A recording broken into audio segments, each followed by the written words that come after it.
Okay, so let's put your mock draft board up. Our radio audience, I'll try to make it as simple as I can. It's Trevor Lawrence, Zach Wilson, then Mac Jones to the Niners. Now, I said this yesterday. Mac Jones and the Niners reminds me of the Bears and Trubisky. We thought Ryan Pace and Matt Nagy were geniuses. A couple years later, after Trubisky fails, both are in trouble. Mac Jones and Trubisky had split the scouting community on Trubisky. Half hated him, half liked him. It's very similar with Mac Jones. Shanahan has a losing record. John Lynch is a young GM. You butcher this pick, you could become Matt Nagy and Ryan Pace, where people are like questioning your aptitude. Are the Niners done? Is it over? Is it Mac Jones, in your opinion, and nobody else? I don't think it's over yet, Colin, or they wouldn't be going through the process they're going through, to go watch Justin Fields work out. I think they'll more than likely get a chance to see Trey Lance work out as well. So I don't think it's finished. And I don't have, direct information from the 49ers to say otherwise. Just everybody you talk to around the league and those that are dialed in with Kyle say all signs point towards Mac Jones being the pick. So that's kind of where things stand right now. And that's why I've had him going 3. The second thing that jumps out to me, you have the Falcons taking a quarterback despite the fact that it's been leaked they're taking calls. Is that because you think they're bluffing on the calls, or that nobody likes Trey Lance enough to move up? Well, I think it's 2 things. I think you look at, they have 3 options, and everybody says, where does the draft start? For me, it's 4 with Atlanta, because they are the first team with 3 options. We know the Niners are taking a quarterback. They just have to decide which one. When we look at the Falcons, it's take a quarterback, it's trade out, or it's take a different position player. For me, I would eliminate the take a position player, as much as I love Kyle Pitts, as I know you do as well, Colin. But with the value of that pick, it is either we get our quarterback or we're going to get a haul to get out for somebody coming up for a quarterback. And I think some people kind of looked at that Matt Ryan extension and said, okay, they're out of the quarterback business. They're kind of tied to Matt Ryan into the future here for the next couple of years. And I just don't look at it that way. I thought they had to do that in order to get under the salary cap. Matt Ryan's going into his age 36 season. I don't know that you're ever going to have an opportunity like this to get a talented player, whoever your guy is, whether it's Justin Fields or Trey Lance.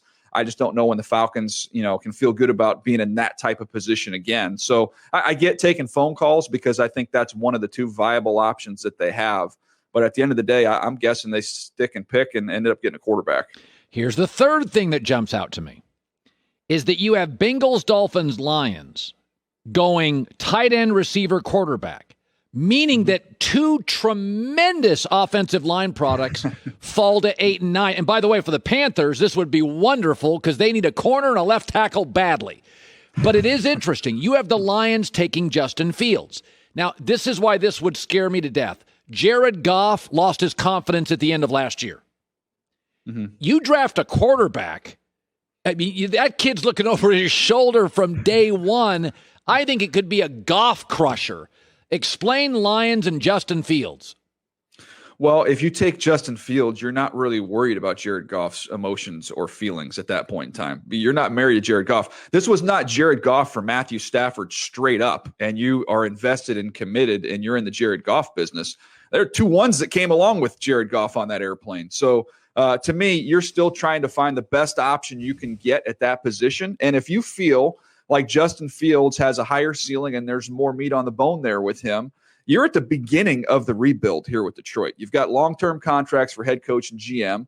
If you feel like this is the guy that's going to be your ultimate best option at the position, you should take him. And John Dorsey's on that staff. I know, Brad Holmes is running the show, but Dorsey was in he was in Green Bay when they took Rodgers, having Favre, because you're chasing upside and looking at the next option. He was in Kansas City, obviously, when they had a winning quarterback in Alex Smith and took Mahomes. So if you feel like you can upgrade at the position, even if the margins aren't that great, you do it. Here's another thing that jumps out to me. You do the Chargers broadcast. You have them taking J.C. Horn. So I said this the last 2 days. I have talked to multiple executives in the league. They love J.C. Horn. They think there's a Richard Sherman, but more physically gifted. He is aggressive. He can catch. His dad was a great receiver. He's an athlete. He'll get in your face. He can be intimidating. My guys love J.C. Horn, but it's interesting because the Chargers have a star quarterback, and they don't have a left tackle. So what you're telling me is they do need a corner, that they believe they could get linemen deeper in the draft. Does that tell me it's a thin cornerback class and they're going to take the best guy and they can just get tackles later? Is that what that's telling me? Well, I think it is a good tackle draft. And when you're picking high in round 2, like the Chargers are, I think you have a chance to get a starter.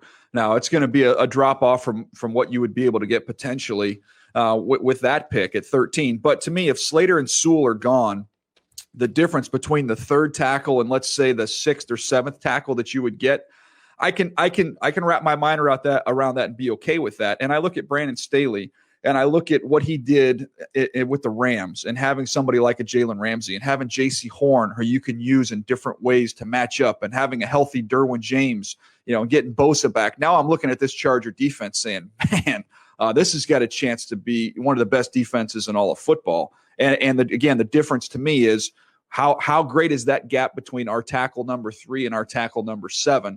Because there is a hole there. Whoever that player is more than likely going to end up being the opening day starter at left tackle.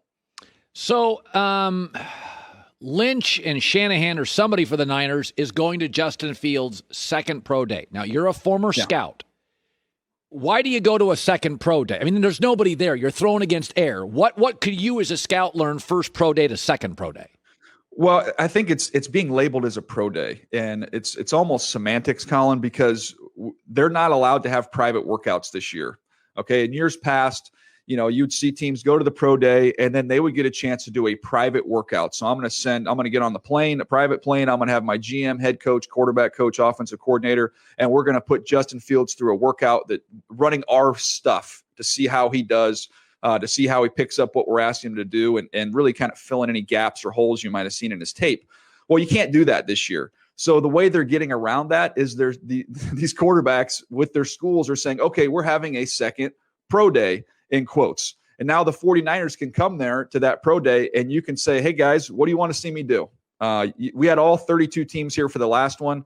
Not all 32 teams are going to return to see Justin Fields work out. It's just going to be those, few teams. And they can kind of hand over the keys to that pro day to the 49ers to make it basically a pseudo private workout.